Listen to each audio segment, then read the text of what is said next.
Have you ever wondered what it takes to truly master your mind and defy the odds? Today, we dive into the extraordinary life of David Goggins through his book, Can't Hurt Me. This is not just a book, it's a masterclass in mental toughness and resilience. From overcoming a traumatic childhood to becoming a Navy SEAL and an ultra-endurance athlete, David's story is a testament to the power of the human spirit. Stay tuned to find out how you too can push beyond your limits and achieve the impossible. Trust me, you won't want to miss a single moment of this incredible journey. David Goggins believes that most people only utilize about 40% of their true potential. According to him, we often fail to tap into our natural abilities and capabilities. Throughout his life, David has repeatedly proven that he can push himself further, break his limits,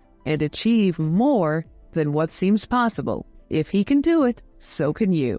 You can overcome all the pain, fear, and challenges in your life and become someone you never imagined. This summary will guide you on how to achieve that. David grew up in a wealthy neighborhood in New York. His father owned a successful business named Skateland, a roller skate rink with a bar on the second floor. His mother was a housewife, 17 years younger than his father.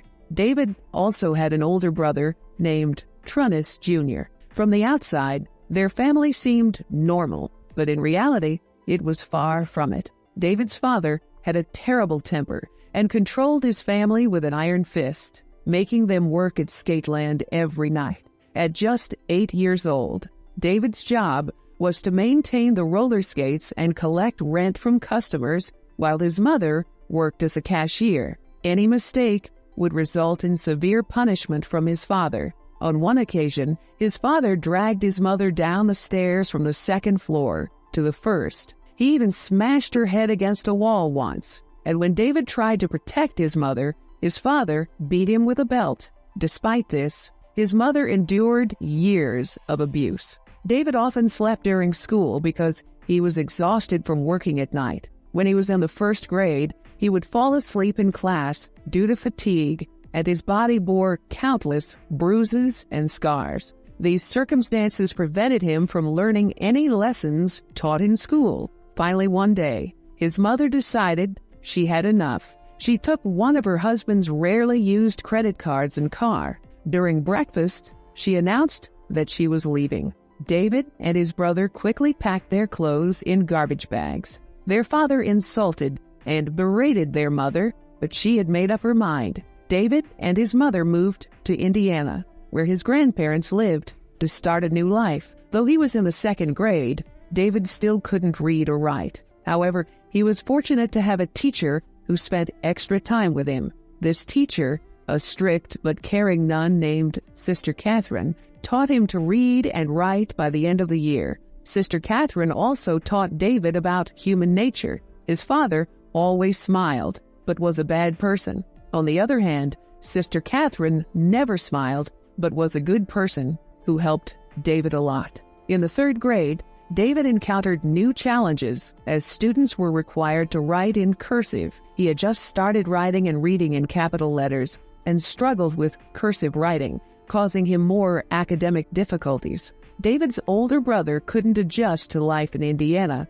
and returned to work at Skateland with their abusive father. Meanwhile, David and his mother moved into public housing, paying $7 and receiving government assistance for food and other needs. His mother started working at a store and enrolled in a state university, attending classes after work. David was the only black student in his school and, academically, the weakest. His teacher enrolled him in a special program in the third grade, suspecting he had ADHD, a condition affecting attention and behavior control. Instead of helping him more, his teacher often sent him out of the classroom, causing David to develop stress and social anxiety, making him fearful of people and crowds.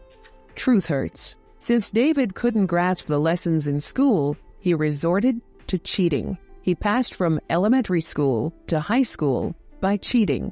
During his teenage years, he was filled with anger. His high school had 12,000 students, and only 5 of them were black. David faced a lot of discrimination and was often called derogatory names, which fueled his anger. One time, David and his cousin were walking down the street when a car passed by. A white boy in the car yelled out racial slurs at them. David and his cousin ignored it, but a few moments later, the car stopped. The boy got out and pointed a gun at David's head. David was terrified, but did nothing.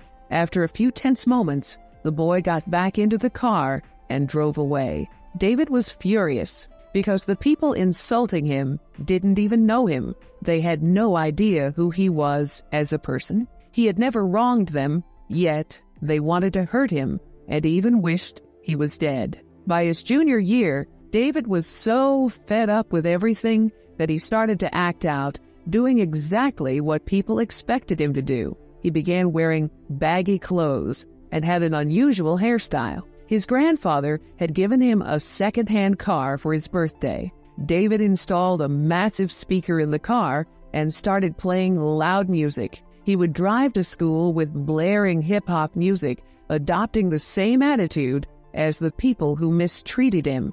It seemed like David was headed nowhere in life. He was failing every subject and often absent from school. His mother received a letter from the school stating that if David didn't improve in his senior year, he wouldn't graduate. However, David had a dream. His grandfather, a retired Air Force cook, was very proud of his job. He still wore his uniform to church every Sunday. David became fascinated with pararescue, soldiers who jump from planes with parachutes for rescue missions. He assumed the Air Force would accept anyone into their team, but he was wrong. David learned that he needed to pass a test called the ASVAB, which is like the military's SAT. This realization marked the beginning of his transformation.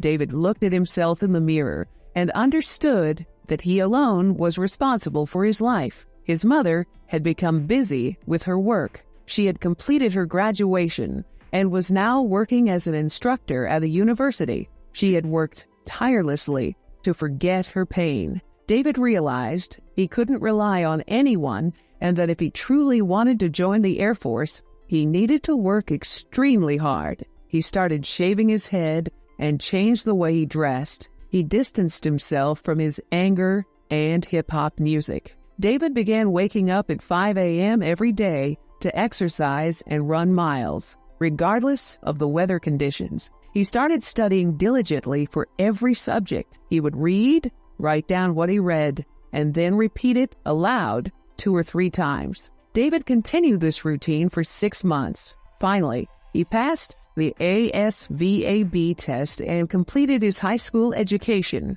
The impossible task. When training began, David was 6.2 inches tall and weighed 175 pounds. He excelled in running, push-ups, sit-ups, and flutter kicks. However, swimming was a crucial skill for pararescue, and David was not proficient in it. Due to financial constraints, his mother could never afford swimming lessons for him. David had to undergo several water exercises during the training. The instructors tested their confidence underwater, as rescue missions often required soldiers to jump into the ocean. David struggled significantly with this, and his performance score was very low. The underwater training lasted only 10 weeks, and during this period, he also had to undergo a medical checkup and blood tests. During the checkup, doctors discovered that David had sickle cell anemia, a condition that could lead to a heart attack with excessive exercise.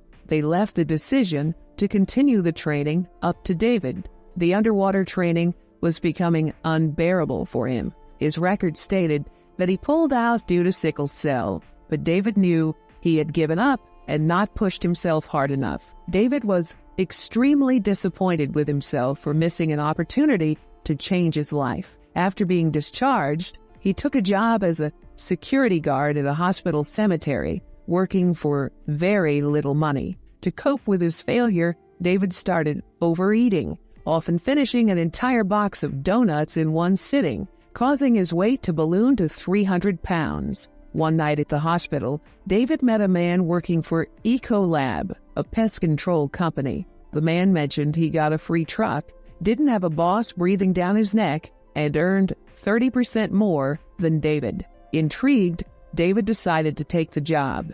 However, working there was incredibly challenging. David spent entire nights moving from one restaurant to another, catching rats and cockroaches. He would set traps for rats and spray insecticides in filthy restaurant kitchens. Knowing the condition of these kitchens, you would never want to eat there. David worked this job for several months. One day, in a restaurant, he found a massive cockroach infestation under the kitchen sink. When he sprayed them, they scattered everywhere, some crawling on the walls, others flying onto his head and shoulders. At that moment, David realized he had had enough. He ran out of the restaurant, leaving all his equipment behind. When he got home, the first thing he did was take a long, hot shower. After showering, David saw a commercial on TV for Navy SEALs, the world's toughest operational force. The commanding officer in the commercial said they needed men who didn't settle for being average and who had the drive to overcome every challenge. David felt as if this message was directed at him. Tired of his aimless life, he decided to prove himself once again. Many officers rejected him initially because he was too overweight. But David didn't give up. Finally, he met Officer Shalho, who believed in him. Shalho told David that he had to lose 100 pounds in 3 months and retake the ASVAB test, scoring well. David got to work. He woke up at 4 a.m., ate a banana for breakfast, and spent 2 hours on a stationary bike while reading the ASVAB study guide. Then, he practiced swimming for 2 hours in the pool. After that, he went to the gym for bench press and leg exercises. For dinner, he ate chicken breast and vegetables. Before bed, he spent another 2 hours on the stationary bike. He also included push-ups, pull-ups, and a 4-mile run in his routine. David met the minimum requirements for the test and was thrilled. He called his mother to share the good news. He had also achieved the weight required for the SEALs, but this was just the beginning. Taking souls. Becoming a Navy SEAL requires 6 months of intense training known as BUD-S, Basic Underwater Demolition SEAL Training. This training is divided into 3 phases: physical conditioning, diving, and land warfare training. Only about 20% of the candidates successfully complete BUD-S, as it tests not only their physical strength but also their mental endurance and determination. David failed the training twice. The first time, he was struck by double pneumonia, and the second time, he broke his knee. However, he did not give up and tried a third time, ultimately becoming a SEAL. He was given a final chance and told that if he got injured again, his journey would be over. Determined, David decided he would push through no matter what. Even if it meant breaking his ankle, he became the only person to attempt BUD-S 3 times in 1 year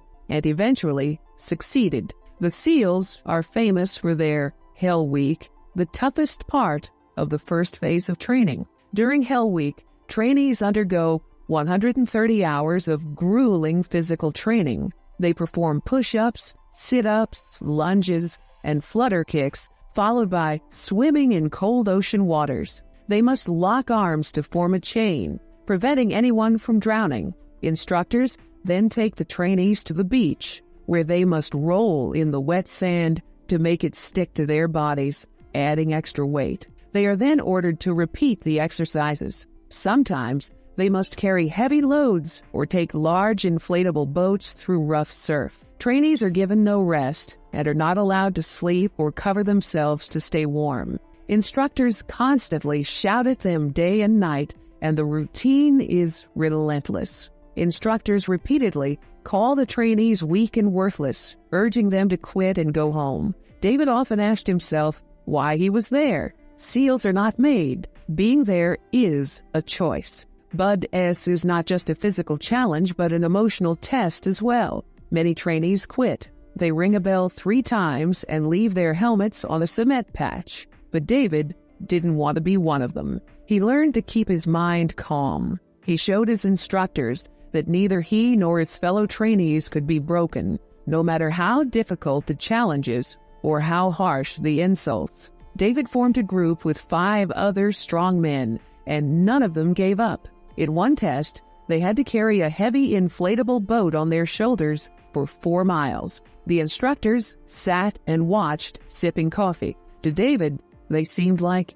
enemies. Exhausted by the grueling exercises, David motivated his teammates. He told them to show the instructors what they were made of. They lifted the boat higher, ran faster, and chanted, "You can't break us." David called this mindset taking souls, proving the naysayers wrong and showing them just how strong you are. During his 3rd attempt at buds, David was on the verge of being dropped. The rigorous physical training had caused a fracture in his right ankle. Each step was excruciatingly painful. David developed a routine. He woke up at 3 a.m., wrapped his ankle in thick socks and several layers of duct tape, then put on another thick sock and more tape before finally lacing up his boots. He did this for both ankles. Initially, the pain was unbearable, but eventually he felt nothing. During physical training, he constantly reminded himself that becoming a Navy SEAL was his ultimate dream, and this was his last chance. He managed to push through the pain using this method. In the 2nd phase, one exercise required them to swim 100 meters with 16 pounds of weight strapped to their waist and an 80-liter water tank tied to their body. Despite these challenges, David succeeded.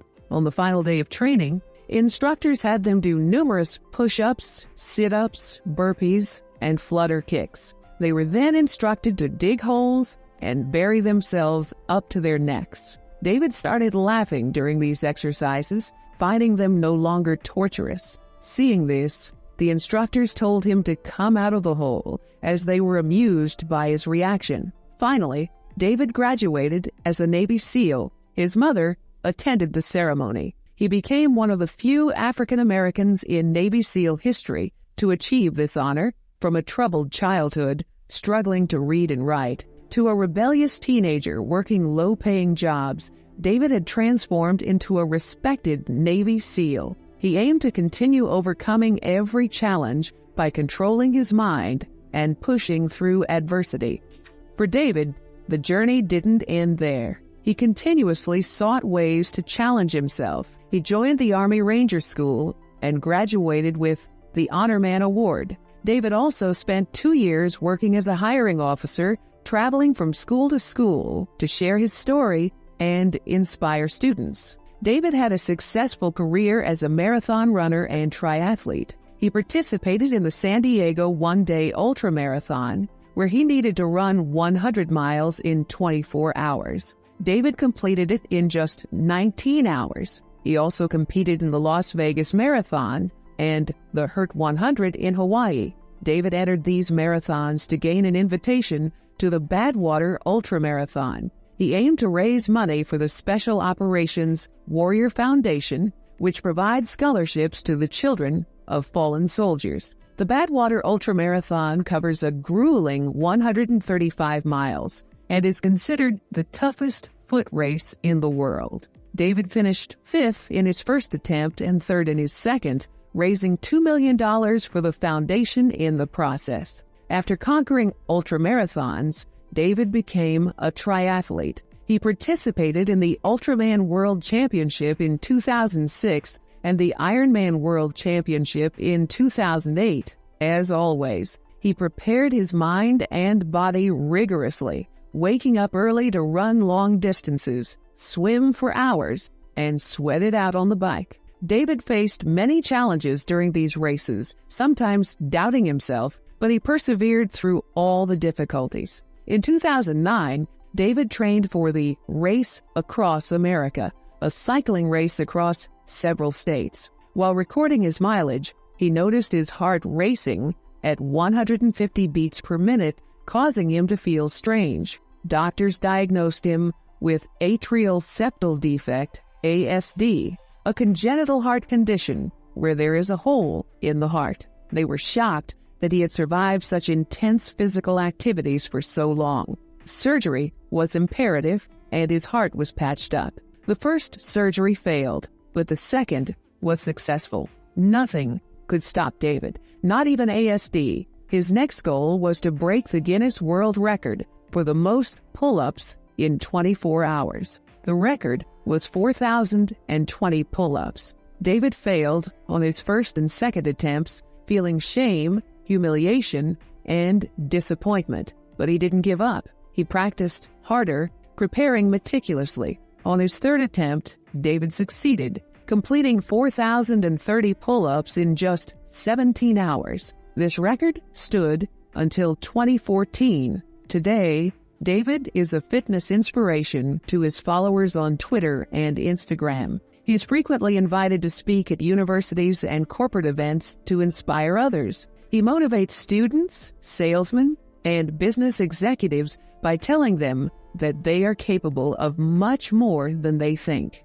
He emphasizes that one should not set limits for themselves because, with focus and determination, they can achieve what they once thought impossible. Thank you for listening to our summary of Can't Hurt Me by David Goggins. We hope you found it as inspiring and motivating as we did. Remember, David's story teaches us that no matter how tough life gets, we all have the power to push through and come out stronger on the other side. If you enjoyed this summary, don't forget to like, share, and subscribe to our channel for more transformative book summaries. Until next time, keep pushing your limits and defying the odds.